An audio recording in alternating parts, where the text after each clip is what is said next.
আসসালামু আলাইকুম গাইস, কেমন আছো সবাই? আশা করি ভালো আছো। তো আমিও ভালো আছি। তো গাইস, সারাদিন বাড়িতে হইয়া হইয়া থাইকে এখন গেতাছি আমরা পেরাদরা বাজারে, তার মানে ঘোরাঘুরি করবার আর কিছু বস্তু বানিয়ে আনবার। তো ভাই এমবুরা বাইক নিয়ে এক হারাই রয়েছে আমার নিবার নিগা। তো ভাই ও মেলাক্ষণ ধরে না এক হারাই রয়েছে। আমার বাইরে একটু দেরি হইলো, আমি কইলাম যে তুমি একটু খারাইয়া থাকো, আমি আইতাছি। তো গাইস, আমিও মেলা দিন ধরে পেরাদরা বাজারে যাই না, সেই জন্য কইলাম তাহলে যাইয়া ঘুরা ঘেরা আহি, দেখেও আহি। তো এটা হলো একটা ঈদগাহ, তার পাশে যে বিল্ডিং দেখা গেছে ওটা কলেজ, যার নাম হলো শহীদ স্বর্ণী সিনিয়র সেকেন্ডারি স্কুল বামনবুড়ি।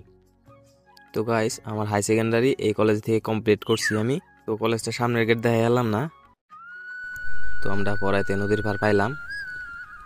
তো গাইস, যার জন্যে আমরা বাড়িবেলা বাজারে এলাম, তারপরেও বিনামূল্যে মেকআপ বাতাসে দিয়ে উড়তাছে।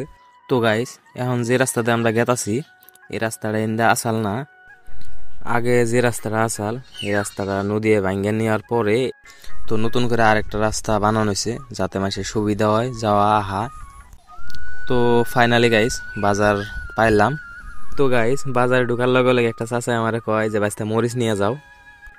বাড়ি বেলা আইছি তো তাই মানুষ কম না, গাড়ি ডাইরেক্ট বাজারের ভিতরে নিয়ে গেছি। তো গাড়ি থুইয়া বাইরে বাজার করা আরম্ভ করলাম, বাইরে বলে আলু নেন না। তো গাইস, বাজার করা ক্লিয়ার, বিরনাই দিকে পট করে হয়ে গেছে গা। তো গাইস, আঙ্গো নলবাড়ি আর বরপেটার ভিতরে পেরাদরা বাজারে কোথায় বড় বাজার। তো গাইস, বাজার করা ক্লিয়ার, এখন যামু নাও দেখবার। ভাই বলে নাও দেখবো, তাই নাও দেখবার যাম। তো আমি আর ভাই মেলা দিলাম নদীর পারে। তো সামনে পড়ছে একজন চাচি, চাচি দিয়ে গরু নিয়ে টানাটানি করতেছে। তো গাইস, নদীর পারে যায় দিয়ে সবগুলা নাও গেছে গা। তো আর কি, নাও তো দেখা হইল না, তাই আমি যাই গাড়িতে বইরে। তো গাইস, বাইর বলে কিবা একটা বস্তু আনবার মনে নাই, সেটা আনবার গেছে।